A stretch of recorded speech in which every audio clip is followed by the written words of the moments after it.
다니엘 선고의 청년 여러분 잘 지내셨나요? 벌써 2월 첫째 주가 되었습니다. 그리고 또 이제 다니엘 선교, 단기 선교가 얼마 남지 않았죠. 여러분들 기도하시면서 또 잘 준비하시고 하나님의 은혜로 구원의 열매들이 많이 맺어지기를 바랍니다. 오늘은 우리가 29문을 살펴보겠는데 29문은 구속에 참여하는 방법을 다루고 있어요. 29문을 보게 되니까 우리는 어떻게 그리스도께서 이루어 놓으신 구속의 참여자가 됩니까? 답, 우리가 그리스도께서 이루어 놓으신 구속의 참여자가 되는 것은 그의 성령으로 우리에게 구속을 효력 있게 적용함에 의해서입니다. 여러분 이해는 되시죠? 어려운 말이 아니잖아요. 근데 다시 한번 이렇게 좀 우리가 생각해 보니까 구속이라는 게 무슨 뜻이지? 그리고 또 구속만 들은 게 아니죠. 여러분 대속이라는 말도 들어보시지 않았습니까? 속량이라는 말은 어떻습니까? 속죄 많이 들었죠? 구원 우리가 항상 듣고 있는 말이죠. 그러면 그러한 단어들의 그 의미를 우리가 명확하게 하고 지나가면 성경에서 이러한 말이 나올 때 그것을 풍성히 우리가 더 좀 이해할 수 있게 되는 거죠. 오늘 본문에서도 구속이라는 말이 나오는데 명확하게 이 뜻이 무엇인가 살펴보게 되니까 구원할 구자에 이제 값을 치른다, 속전을 낸다라는 그러한 의미의 속을 쓰고 있어요. 그래서 구속, 리딤션 해서 그 의미는 뭐냐면 죄값을 치르고 구하여 내는 것을 구속이라고 합니다. 그러니까 예수 그리스도께서 이루어 놓으신 구속 그랬을 때는 예수 그리스도께서 죄값을 다 치르고 우리를 구원하기 위한 모든 일을 다 완성하셨다라는 거예요. 예수 그리스도께서 모든 죄값을 다 치르시고 이제 우리를 구원하시기 위한 모든 일을 완성을 하신 거예요. 그 예수 그리스도께서 이루신 구속 사역에 어떻게 우리가 참여하게 됩니까? 예수 그리스도께서 이루신 구속, 우리를 대신해서 죄값을 치렀죠. 하나님의 율법을 완전히 순종하셨어요. 그러면 예수 그리스도께서 그렇게 하셨으니까 우리는 가만히 있어도 되냐? 아니다라는 거예요. 오늘은 그럼 어떻게 해야 되냐? 성령께서 그 예수 그리스도의 구속 사역을 우리에게 적용시켜 주셔야 된다라는 것입니다. 이것을 살펴보는 거예요. 그리고 여러분 대속이라는 말도 들어보시지 않았습니까? 대속이라는 것은 말 그대로 쉬워요. 대신해서 죄값을 치르고 구하여 내는 것을 그렇게 말을 하죠. 속량이라는 말도 마찬가지입니다. 죄값을 치르고 자유롭게 하는 것, 그것이 속량이에요. 양자가 좋을 양자, 양민이 되다 그랬을 때에 노예였는데, 종이었는데 그 종의 값을 치른 거예요. 그래서 이젠 자유민으로, 양민으로 만들었다. 속량이라는 그러한 의미가 되는 거죠. 성경에서는 죄값을 치르고 자유롭게 했다라는 의미예요.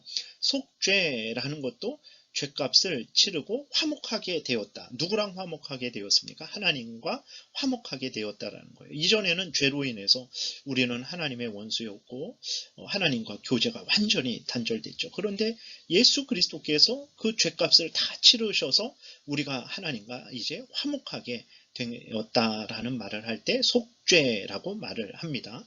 구원이라는 말은 또 어떤 의미입니까?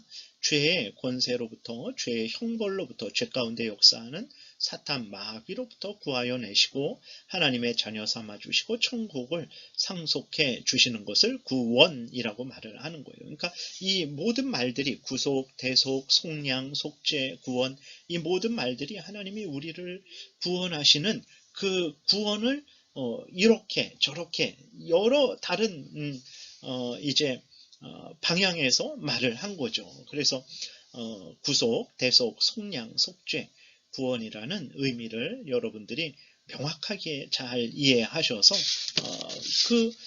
이렇게 소유의 문답이나 또 성경에서 이러한 말들을 접할 때에 이런 의미를 깨닫게 된다면 여러분들이 성경을 이게 더 분명하게 아주 유익하게 읽을 수 있겠죠.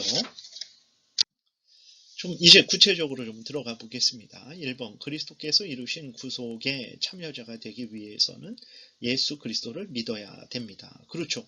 예수 그리스도께서 우리를 대신해서 십자가에 못 박혀 죽으셨어요. 그리고 예수 그리스도께서 우리를 대신해서 하나님의 율법의 모든 요구를 성취하셨습니다.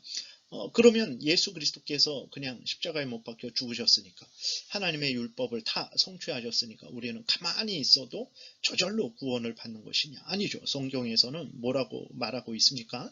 요한복음 1장 11절에서도 영접하는 자 곧 그 이름을 믿는 자들에게는 하나님의 자녀가 되는 권세를 주셨다 그랬어요. 하나님의 자녀가 되는 권세는 아까 이야기한 대로 예수 그리스도께서 우리를 대신해서 죄값을 다 치르셔서 우리 예수 그리스도를 믿는 자를 어떻게 합니까? 죄로부터, 죄의 권세로부터, 죄의 형벌로부터, 죄 가운데 역사하는 사탄 마귀로부터 건져내시고 하나님의 자녀 삼아 주셔서 이제는 하나님의 자녀로서 천국에 들어가서 하나님과 함께 영생을 누리게 하신, 그것이 바로 하나님의 자녀가 되는 권세죠. 이제 이 하나님의 자녀가 되는 권세를 우리가 누리기 위해서 예수 그리스도께서 이루신 그 구속 사역에 죄값을 다 치르고 우리를 구원하시는 그 사역을 예수 그리스도께서 완성하셨는데, 그 사역에 우리가 참여하기 위해서는, 다시 말해서 우리가 구원을 얻기 위해서는 어떻게 해야 되냐? 예수 그리스도를 믿어야 된다라는 것입니다. 그래서 여기 보게 되면 1번, 가로 1번 보게 되면 예수 그리스도는 택한 백성들의 구원자, 즉 택한 백성들의 참된 제사장, 참된 선지자, 참된 왕으로서 이 땅에 오셔서 구속 사역을 완성하셨어요. 그 구속 사역을 두 개로 말을 할 수 있습니다. 하나는 하나님의 모든 율법의 요구를 성취하신 것, 그리고 또 하나는 죄인들이 받아야 될 하나님의 진노의 형벌, 지옥 형벌을 십자가에서 대신 받으신 것. 예수 그리스도께서 이 두 가지를 이제 우리 대신 하신 거죠. 그래서 우리가 예수 그리스도를 믿으면 그 예수 그리스도가 율법을 완전히 성취하셔서 얻은 그 의의를 우리에게 덧입혀 주시는 거예요.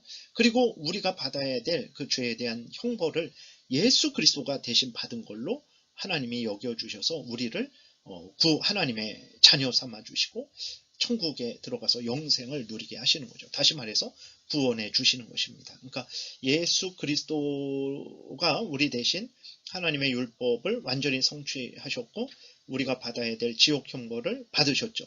그래서 예수 그리스도를 믿는 자에게 어떻게 됩니까? 예수 그리스도를 믿는 자에게 예수 그리스도가 얻은 의의를 주시죠. 그리고 그리고 이 죄인들의 죄를 예수 그리스도가 담당하시는 거죠. 그래서 예수 그리스도를 믿는 자는 예수 그리스도의 의의를 덧입게 되고 이 예수 그리스도를 믿는 자들의 죄는 예수님에게 전가되어서 예수 그리스도가 그 십자가에서 죽으신 것으로 우리가 형벌 받은 것을 대신한 것으로 이렇게 하나님이 여겨 주시는 거예요. 그래서 이 예수 그리스도의 구속 사역을 우리가 우리의 것으로 만들기 위해서는 예수 그리스도를 믿어야 되는 것이죠. 근데 문제가 있습니다. 무슨 문제냐면 허물과 죄로 죽은 죄인들은, 그렇죠, 예수 그리스도를 믿으라는 하나님의 명령을 듣지 못합니다. 죄로 죽어 있기 때문에 들을 능력도 없고 듣고 믿을 능력도 없는 거예요. 죄인들은 스스로 그리스도께서 이루어 놓으신 구속에 참여할 수가 없는 거예요. 그러니까 예수 그리스도께서 우리를 대신해서 하나님의 율법에 순종하시고 우리를 대신해서 십자가에 못 박혀 죽으셨단 말이에요. 그러면 예수 그리스도를 믿으면 그 은혜를 우리의 것이 되는데, 문제는 우리들은 어떤 존재입니까? 예수 믿기 전에는 죄로 죽어있는 자들이에요. 하나님은 없다 하는 자들이고 하나님의 뜻을 듣고 싶지도 않고 들을 능력도 없고 행할 능력도 없는 사탄의 종된 자들, 지옥 형벌을 받아야 되는 자들이거든요. 예수 그리스도를 믿어야 되는데 예수 그리스도가 구주신 줄도 모르고 하나님이 계신 줄도 모르고 내가 죄인인 줄도 모르고 내가 지옥 가고 있는 줄도 모르고 내가 사탄의 종로로 타는지도 모르고 그런 사람들이 어떻게 예수 그리스도를 믿을 수 있겠습니까? 그러니까 참 이게 큰일 난 거죠. 예수 그리스도를 믿어야 구원을 얻게 되는데 예수 그리스도께서 이루어 놓으신 구속 사역에 우리가 참여하게 되는데 우리는 허물과 죄로 죽어 있단 말이에요. 고린도전서 2장 14절에 보게 되니까 육에 속한 사람은 하나님의 성령의 일들을 받지 아니하나니 이는 그것들이 그에게는 어리석게 보임이요 또 그는 그것들을 알 수도 없나니 그러한 일은 영적으로 분별되기 때문이라. 고린도전서 2장 14절에 이렇게 나와 있잖아요. 죄로 죽어 육에 속한 사람들, 다시 말해서 이제 불신자들이죠. 육신에 속한 사람들, 죄로 죽어 있는 사람들은 하나님의 그 예수 그리스도께서 우리를 대신해서 십자가에 못 박혀 죽으신 그 일이 어리석게 보인다라는 거예요. 예수를 믿으라는 말이 어리석게 보인다라는 거예요. 그리고 그 말의 의미를 깨닫지를 못하는 거예요. 내가 죄인인 줄도 모르고 하나님이 살아계신 것도 모르고 내가 사탄의 종로로 타는지도 모른다라는 거죠. 그러니 어떻게 예수 그리스도의 그 구속 사역을 이제 우리의 것으로 만들 수 있겠습니까? 요한복음 3장 5절에서도 예수께서 대답하시되 진실로 진실로 내게 이르노니 사람이 물과 성령으로 나지 않으며 하나님의 나라에 들어갈 수 없느니라. 그래서 이렇게 말씀을 하고 있는 거죠. 그러니까 죄인들은 죽어 있는 거예요. 그래서 스스로는 예수 그리스도 앞에 나아갈 수 없는 거죠. 그럼 어떻게 나아가게 되냐? 요한복음 3장 5절에 성령에 의해서 거듭나야 되는 거예요. 거듭나야 내가 죄인인지를 깨달아 알게 되고 하나님이 참된 신이시라는 것을 깨달아 알게 되고 예수 그리스도가 나를 대신해서 십자가에 못 박혀 죽으셨다라는 것을 깨달아 알게 되고 내가 스스로는 구원을 얻을 수 없다라는 것을 깨달아 알게 되고 내가 스스로 구원 얻는 것이 아니라 예수님을 믿어서 하나님의 약속대로 예수님을 믿어서 구원을 얻으려고 내가 예수님을 그때서야 믿게 되는 거죠. 그러니까 스스로는 믿어야 되는데 허물과 죄로 죽어 있어서 스스로 믿을 수 없는 거죠. 그래서 성령께서 우리를 거듭나게 하시고 믿게 하시고 그리고 그 예수 그리스도의 구속 사역을 우리의 것으로 적용시켜 주심으로 말미암아서 우리가 그 예수 그리스도께서 이루신 구원 사역에 참여할 수 있게 된다라는 것입니다.